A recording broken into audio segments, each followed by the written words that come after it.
All right, welcome to another episode of Her Mentor. Super excited for this week. I've said this every single episode so far and probably will continue to say it, but we have a guest that I'm super excited about.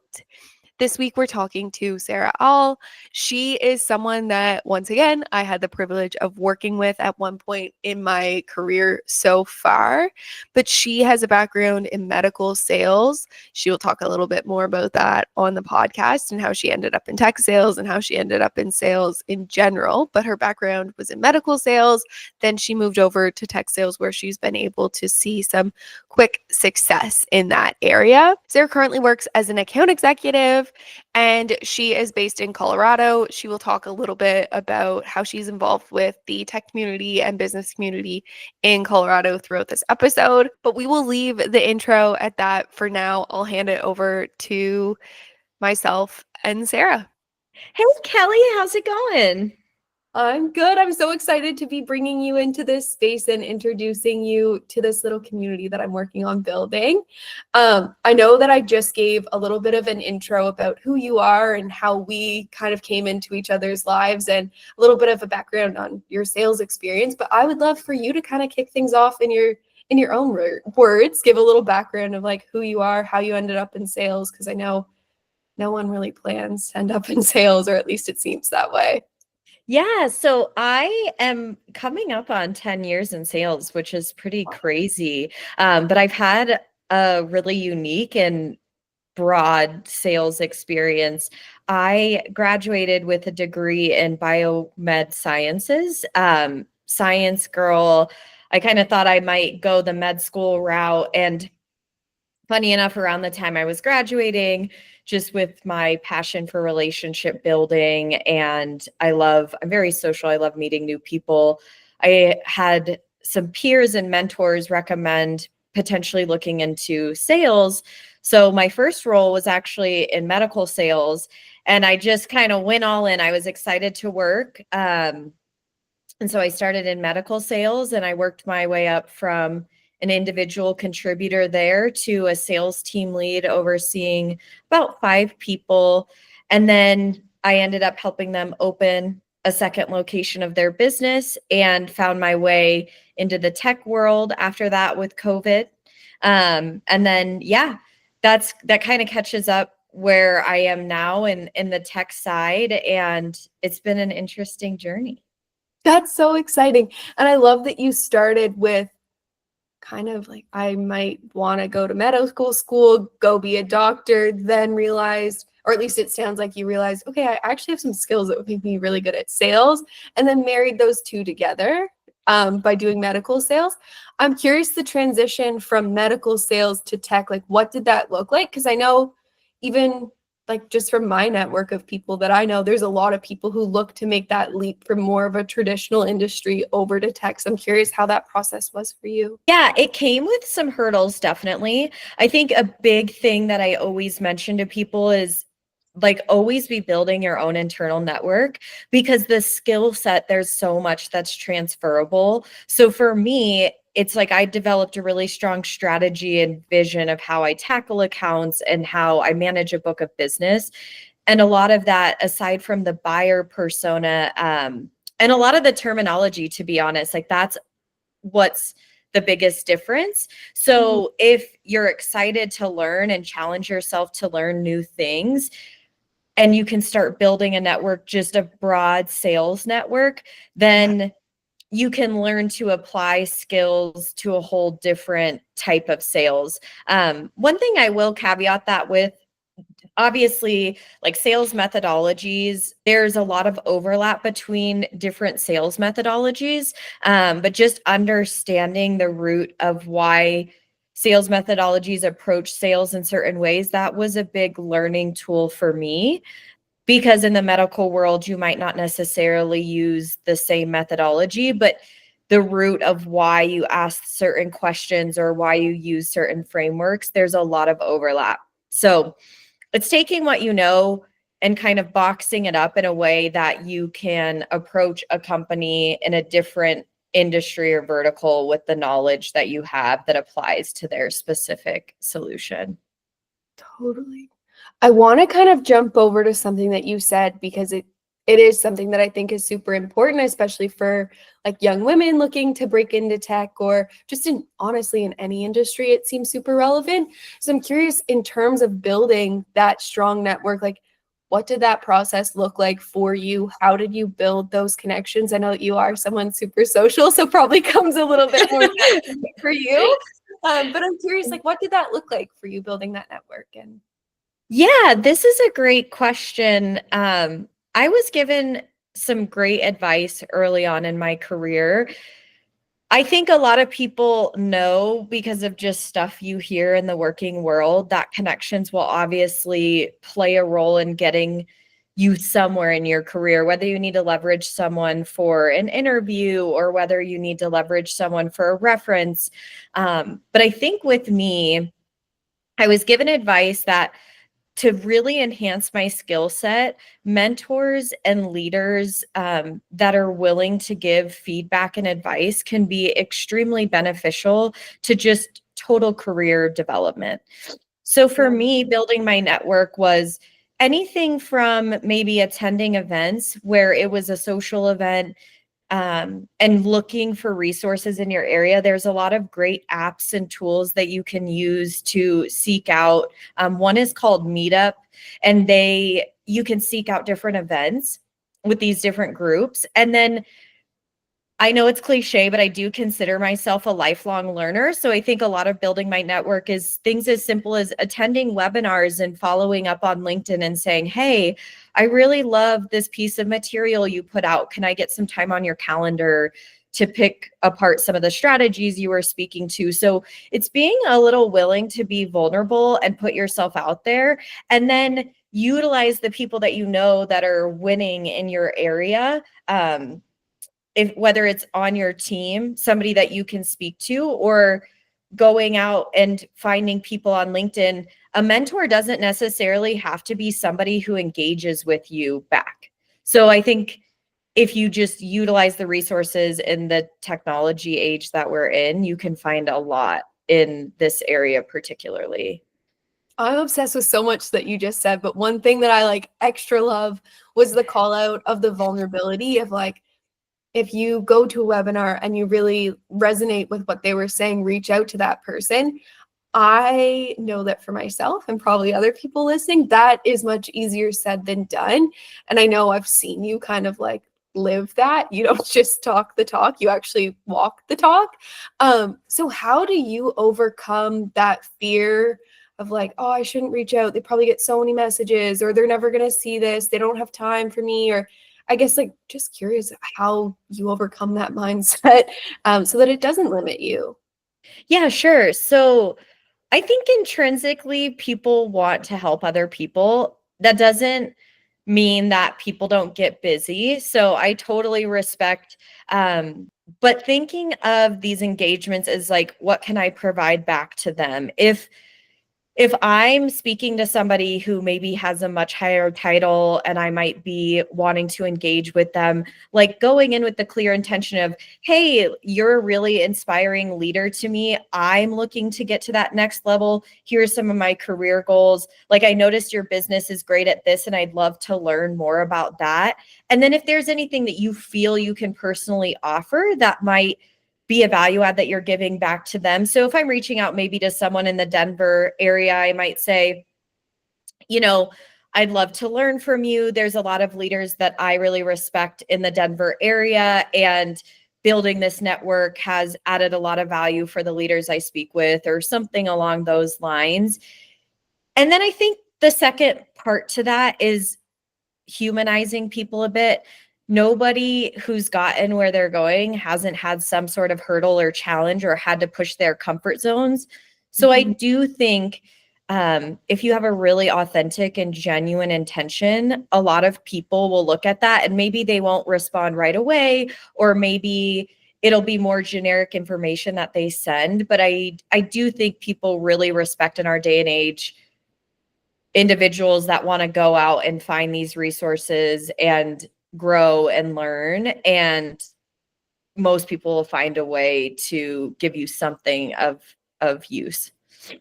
Totally. And you're not going to lose out on anything by reaching out, even if the person doesn't respond or doesn't have the capacity to meet with you. Like, you put yourself out there, you got something from them initially just by interacting with that initial piece of content that you got value from. Love the idea too that a mentor doesn't have to be someone, it doesn't have to be like a two-way relationship all the time. It can be learning from different resources that they're putting out there, listening to like them speaking on different platforms. So I love that, Sarah. Kind of switch gears a tiny bit. When we worked together, something that I really admired about you is when there were new opportunities that popped up, or I guess you were just really strong in identifying, like, this is the path that I want to go down long term. I know that in order to get there, I have to vocalize that. I have to put myself out there in different ways so that leadership can see that. So, and then you were able to do that. You were able to go from like entry level tech sales role to then being a senior account executive pretty quickly, like in the grand scheme of how slow that process can be for some folks.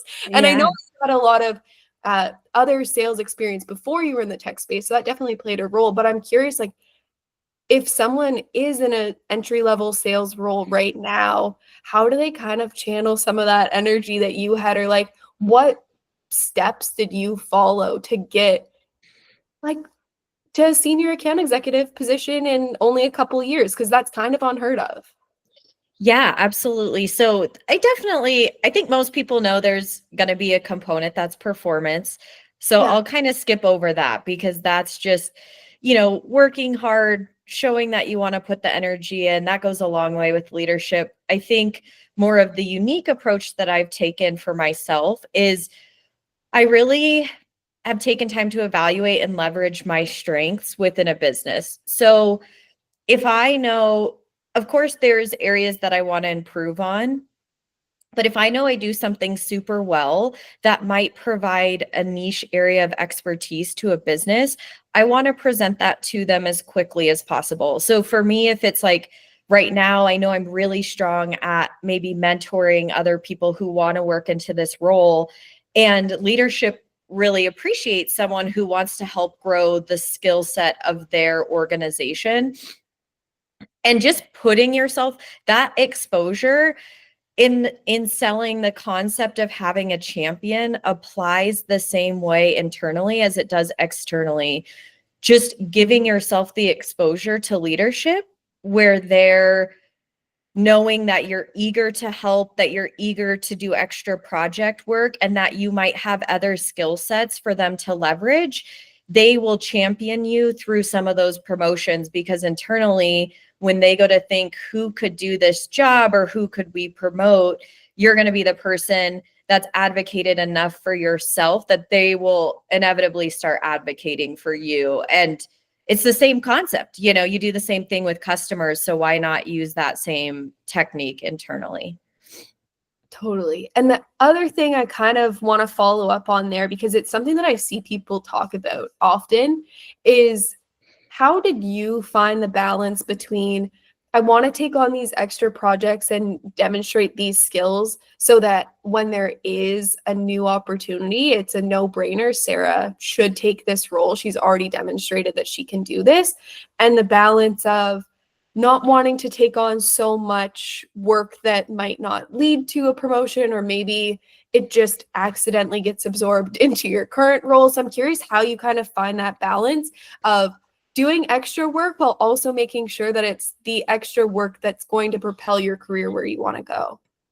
Yeah, so one of the ways I do this is pretty funny. It's I use a grid. And it's like urgent and important versus non-urgent, non-important, and I try and divide like daily and weekly tasks into these categories. So that first and foremost helps me determine, like, if I have a quota to tackle, that's urgent and important at all times. However, there's career development things that might be super important and not always urgent. So when I'm planning out my weeks, I create a full week plan. In sales, your schedule is going to change all the time based on client meetings or even internal meetings that are popping up. but I will take the things that are important but not urgent and find work blocks that I can prioritize those. That way, I'm still able to keep up with my workload, but I'm also able to do it in a way that doesn't interfere with my normal work prerogative. And then I think the last part to that is also given a great piece of advice from a C-level leader that was mentoring me to always think like your 1 year, 3 year, and 5 year plan with or without the same company. Because when it comes to prioritizing different things, if you can take that one step at a time approach and know what you're working toward, you can chunk it down into something that's more digestible and then make small steps over slower periods of time to still get the long-term outcome. All of that seems super helpful if you're not doing that already. Like that's something I know I wasn't great at doing in my career. So if you're listening to this, start kind of mapping out where you want to be. That is incredible advice. And it sounds like you've had a lot of great mentors throughout your career by building that network, by putting yourself out there. So I kind of want to switch over and talk about mentorship in your career. It's literally in the name of the podcast. So of course we're going to go and talk about mentorship a bit. But I know that mentorship is something that's been really important to you. And now you're in that space too. So why don't we start with like early career days, Sarah, and kind of like mentors that you've had in your life and what role that has played. And then we can move over to like kind of how you're giving back after that. Sure. So I think one important thing to know is like when I was first getting into the working world, I probably didn't honestly have a great understanding or sense of self. So when I started approaching or understanding the importance of mentors, it came at a time where I was working and I was doing really well in the role that I was doing. But I was realizing the bigger gap was like, I can do this thing super well, but who am I as a salesperson? Who am I as Sarah in this career world? Like, what name am I trying to make for myself? What am I trying to build my legacy or my why around? And so I worked a couple years very hard, but without a lot of vision of who I was in the workforce.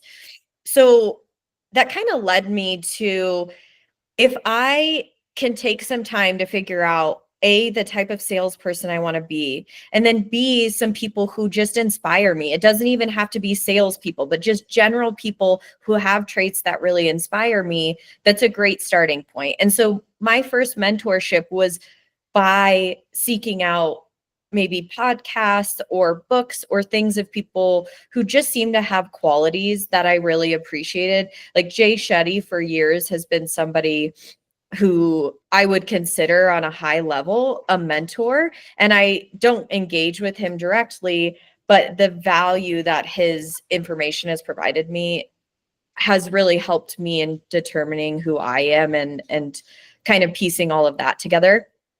And then as I became more comfortable and really developed this sense of self, I started looking at who within my network I could get some direct exposure to. So I am fortunate enough to work for smaller companies. It's part of why I actively seek companies that are often a little bit smaller, because you have a direct line of sight into upper leadership, people in the C-suite. And if that's something I aspire to be, those are the people I do want some regular form of contact. So guiding my career, I looked for opportunities in places where it was large enough I could see a good growth trajectory, but also had individuals that I thought I could get great exposure to. And then it just breaks down and boils down to simple conversations. Hey, I'm really passionate about learning and growing. You've done X very successfully, and I'd love to learn from you. And again, if people don't have the actual time to put something on the calendar with you, they'll probably be like, I think a great starting point for where I got where I was listening to this podcast, or I always wrote out like the things I did well and the things to improve on every week. Like they might just give you even one snippet to build off of. And then from there you can grow. And there comes a turning point where I think being a really great mentor to someone or being a really great mentee go hand in hand. So when you start to see how you're growing your network and how much you're learning from other people, you want to offer to give that back. And that leads me to where I am today. In the last year, I've been fortunate enough to join an amazing group of people through Colorado, University of Colorado in Boulder, leads School of Business, and I do sales mentorship through a program that they developed. And then I've also done some co-lecturing at CU where I physically go into their courses and speak to different sales topics. So it's taking what I've learned and feeling like I'm giving it back to the community of people who have been in the place that I've been, not knowing where to go to start seeking some of this mentorship. That's so cool. I'm Yeah, obsessed with that. it's wildly rewarding, and it's something I very much enjoy. It's something that I wish that I would have had as a student. Like, I didn't think, transparently, when I took my first sales role, I didn't even really know it was a sales role. Like, I kind of just took it fresh out of school. It was an SDR role, and I didn't know what it was. And then you start learning, like, oh, this actually is a great career option once you're in it. But I wish Yep. that someone would have told me earlier on. So I love that you're doing that and helping people understand like what a sales career could look like and having those relationships. One other thing I did want to understand a little bit more is the vision piece. Like, I think that that's huge. We previously had a manager who always got us to think about like our why all the time, bigger picture. But a lot of people probably aren't thinking of that in such a strategic way. So I'm curious for you, like, what was that process of understanding what your vision is? And I'm sure that it's still changing, but how did you figure that out? That probably started a while back for me because of, I think most people know to their core that they have certain skill sets or things that either themselves or other peers have identified as strengths for them. Yeah. So when I hit a point in my life where, I wasn't feeling very confident or feeling like I had much value, I leaned heavily on some of those things that maybe in those moments I'd been told, but I was having a hard time seeing in myself. And I took those skills and I said, based on things that I've learned and other people that I know that have a really strong vision of what they want to accomplish and use those people as role models, I kind of looked at who I want to be in the working world. Sales, particularly, provides so many challenges. It challenges your confidence when you're getting rejected, it challenges a side of you with the competitive nature. It can be, you can quickly lose yourself to the job that you're in if you don't define your why behind it. So in order to overcome some of those challenging moments, I figured instead of letting the external factors dictate, Mhm. hold my kite for me, I want to have control over the situation and I want to develop my why. So during these hard days, or maybe a hard quarter, or if I'm just going through a period of transition, that it's a foundation that's steady no matter what the external factors are. Yeah. So I think it just really was a way. I started developing my why as a way to find consistent confidence, and that translated into much better selling. I was connecting with clients more. And so I just started from that place of like, what do I know I've always done well, or people have told me I always done well?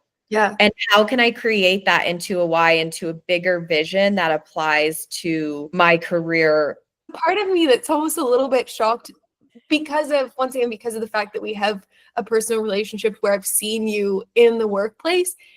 And I know that I probably met you after you went through some of this, but it's so shocking for me to hear like that you struggled with confidence at times, because that is not at all how I would describe you at all. So I think it's a little element that's almost kind of comforting of, just because you don't feel super strong and confident in your own like self-belief early on in your career, it doesn't mean that there isn't things that you can like harness and understand about yourself. Like what you essentially explained was that you actually built self-awareness that wasn't just focused on like some areas where you could improve, which I think is really important to understand, but you also built self-awareness around the things that you were really strong at so that you could harness that and have that as like, I don't know, a little bit of like self-belief and confidence to then keep propelling yourself forward, which I don't, maybe I'm like rambling a little bit, but it's so interesting to hear from people that you look up to in a way, being like, oh, I wasn't always confident. What? That's not at all how I would perceive you. Like, I thought that you were just always this person that's like super confident, outgoing, go getter, gonna go get shit done kind of thing. So, yeah. Yeah, and I think you prove a good point. Like I leverage a lot. I think I'm made up of a bunch of different parts, and there's the Sarah that's, the go-getter and is very outspoken and is confident. And when I'm in those moments where there's uncertainty or maybe I'm lacking confidence, that's the part of me I'm trying to leverage. And I also think there's something to be said, especially important to this community, that there is a concept, I think, to a lot of outsiders that like sales is just like an outgoing person's game and somebody who always wants to be in social settings. And I actually think sales is more just about people wanting to help other people. Everyone's going to do that a different way, but not letting comparison seep in and just harnessing those things that you do well. It keeps your headspace out of the like, well, she's so confident and she can go to a conference and talk to anybody, or, she could go out to dinner and command attention in a room. Like whatever you're wishing that you had in someone else is probably what you can double down about. Maybe the opposite might be true in you, but it's equally as valuable to the selling world. Everyone can sell. It's that desire to want to help people, and you'll do it in completely different ways, and everyone can be successful if they do the way that's authentic to them. That's huge in selling, especially now, is like one, be there to actually genuinely help people. It will help you close more deals, but also it will help bring on customers who are actually going to see value, retain those customers much better. Like there's a billion reasons why that's the right approach. And then the other half of being authentic, like people want to buy from people that they enjoy being around and don't like all of those negative stereotypes about salespeople. I'm sure that at one point in time that worked, but that is so not the case anymore. People want to buy from authentic, real, just normal people. Totally. That call out. So we talked mentorship. We got a little bit of background around you and kind of your experience. I'm curious in terms of like advice that you have for other folks or just in general things that you wish that you would have known earlier. Why don't we start with like Sarah that was maybe going to go to med school, like that version of her, because there might be women who are listening to this that kind of stumbled upon it, like maybe I don't want to pursue this medical career. What would you say to like that little version of yourself? I think it's important to be willing to take risks. So first and foremost, if I start from there, I think that would be a piece of advice. A lot of people, like, you think about when you're coming out of college and you're maybe 20, 21 years old. I think a lot of people believe that they have an idea of what they want to do. That's maybe been adopted just from like, oh, I'm good at science. I'm good at math. I Yeah. went to school for this biology degree. And so doesn't that directly translate into like pre-med or something along those lines, everything I've been doing? But there's a difference between what you're good at and what you're passionate about. And if there's something that comes really naturally and it's starting to surface in you, like it became a bit of a nagging feeling for me. Like, do I want to go that route because I Yeah. want to go that route? Or do I want to go that direction because it's kind of the next step in what Mm. life has kind of built for me? And so that risk, I think being willing to take risks, if you feel passionate or strongly about a certain area and you can take a risk in that area, regardless, you're going to grow, you're going to learn something. And so part of that is just being willing to take the risk and really listen to your gut and let that drive some of the decisions you make. And I know that we touched on this a little bit earlier, but for you, was there a moment of clarity of understanding, like, I think I do want to take this risk and go this way? Or was it truly just like, okay, I'm going to do, like, I guess I'm trying to understand what that was like for you of that decision, because that is a big switch to go from, okay, I might go to med school to, I think I'm going to go sell medical stuff. Yeah. So to be honest, I think in adult life, I've had some breakthrough moments, but I would say that Yeah. that actually ironically was not. And I think it's Yeah. probably one of the things that was best for me. I think sometimes when people are looking for a very specific moment, it can become very intimidating. It's like, okay, well, now I feel like I have to do this, and it takes the lightheartedness out of it. So Yeah. I think it was like realizing it's never too late to change things around. I'm very early in my career. If I take this risk, I can always go back to school. I can always study again and Yeah. try and get there. So what's the harm in just taking this leap? And so not letting those decisions sometimes weigh too heavily on you can be what takes it from being like, I have to see total clarity in this next decision to like, I think I'm taking a good calculated risk. And if it doesn't work out, I'm not going to just completely fail. And that was important to me. Yeah, and it seems like it worked out pretty well for you. But if it hadn't, you could have always gone back. Like, no decision, I guess not no decision, but a lot of these decisions that are career related at the start of your career especially are ones that you can change your mind about. Totally. You can change career paths completely if you want. If Yep. we fast forward a little bit in time, so you've made the decision, you've gone into medical sales, now you're, starting out in a sales career. Is there anything that you wish you would have known earlier in that space? Yeah, so I feel very passionately that the one thing I wish I would have learned earlier, instead of kind of happening upon it, was just the value of leveraging the insight and skill set of the people around you.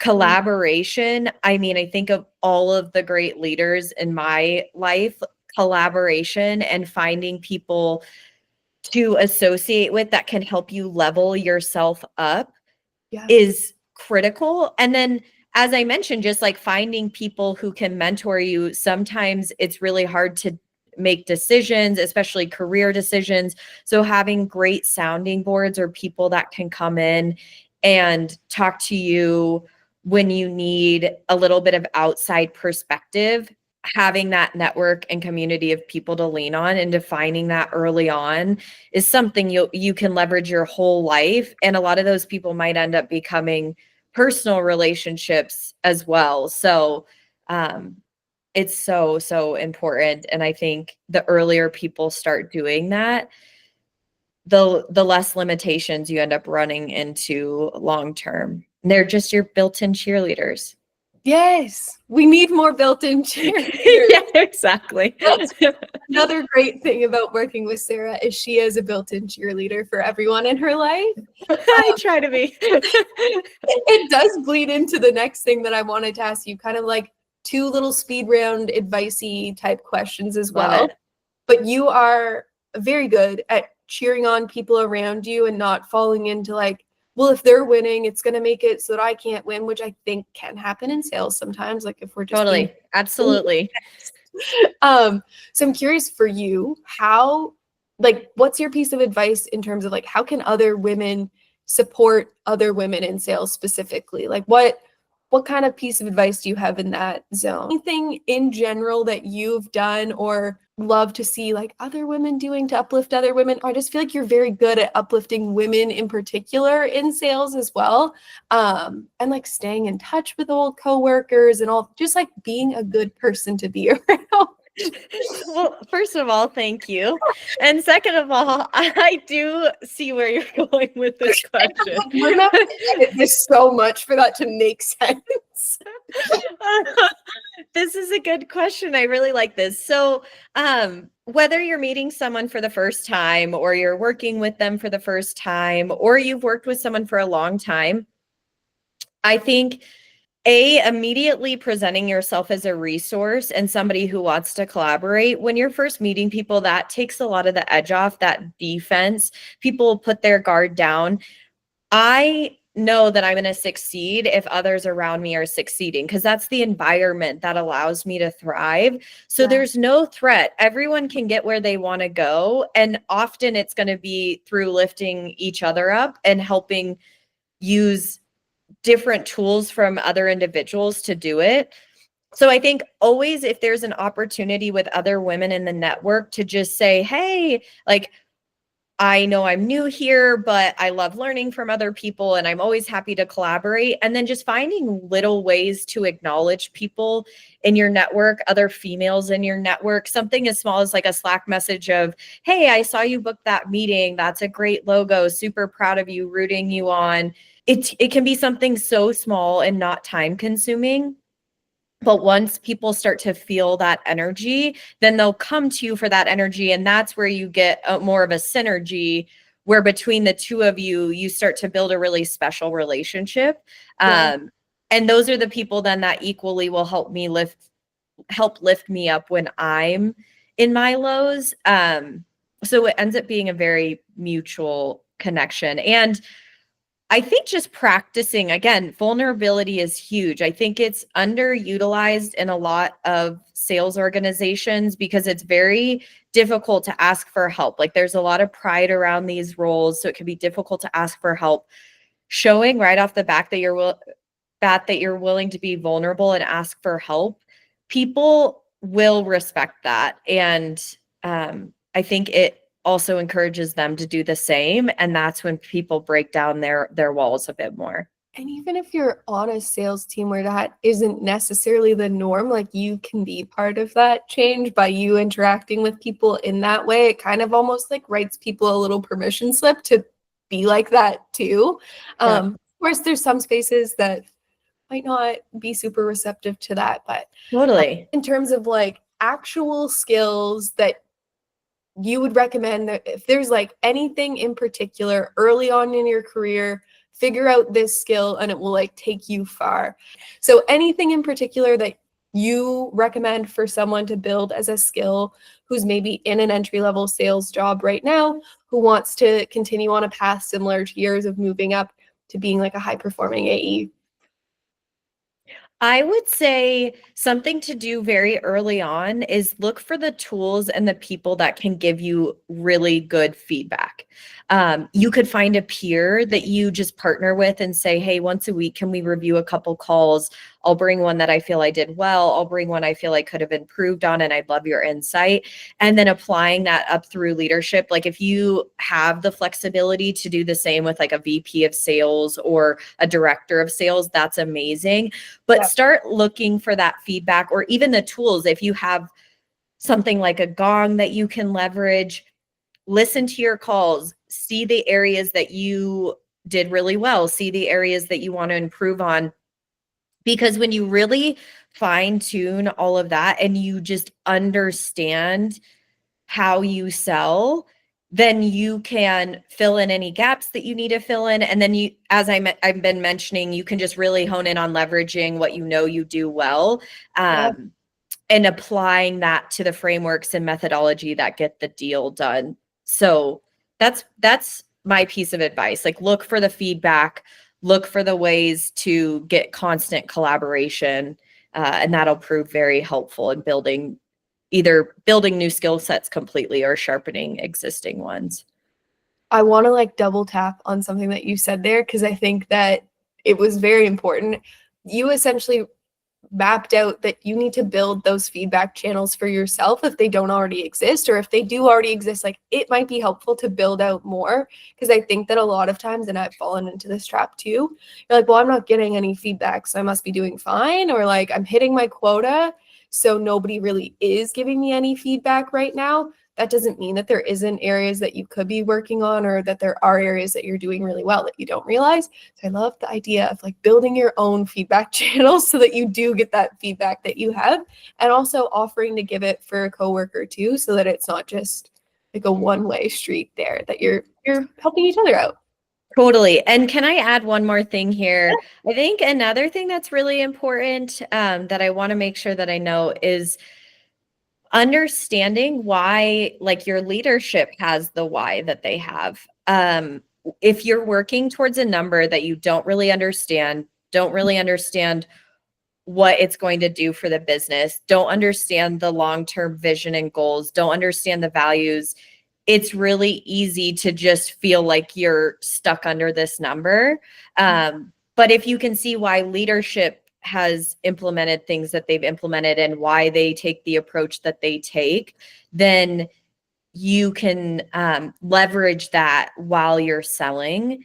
So that's kind of a roundabout way to show, like, if I have my why and my passions, I want to understand the why and the push behind the business that I'm working for so I can sell it as passionately as possible. And by framing those questions in a way of like being genuinely curious and wanting to be aligned, I think that any leader will see that as you being invested in the business, and Yep, that is never going to be a bad thing, in my opinion. totally. So last one, I'm curious in terms of and maybe it's, I don't know, who knows what it will be. Is there a specific resource, like book, podcast, webinar, anything that you would recommend to young women starting out in sales, or even just like sales reps in general, that you're like, I've been really loving this recently? So I think a really good baseline starting place is just going back to Dale Carnegie, How to Win Friends and Influence People. That's just like a tale as old as time, and it's very interesting read. So that's a great starting place. Jeb Blount, he does a lot with sales EQ versus IQ. I like how all of those concepts apply in sales and outside of sales. So that's more of like a new age sales mentality to develop. Yeah.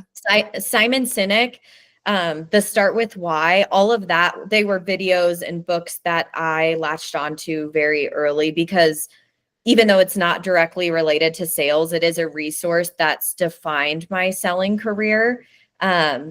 And then other than that, there's so many podcasts. I think if you can figure out what your mission in sales is and like the type of seller you want to be, even doing something as simple nowadays with technology as like a chat GPT. A while back, I was like, I want to find some really good books on how to sell to this persona, because it was an area or skill set I wanted to develop. So I think that can be a great starting place, because it'll give you just a wide variety and it'll be specified to the specific skill sets that you're looking to develop. But those three resources are really ones that I lean heavily on. And then, sorry, to piggyback that, if your team or your company focuses on a sales methodology, I have had a lot of background with Medic or MedPick.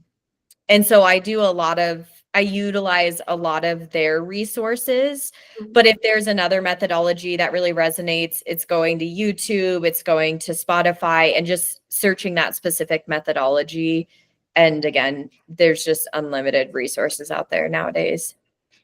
All goes back to something you said earlier of being a lifelong learner, continuing to learn all the time, Yeah, genuinely being interested in learning.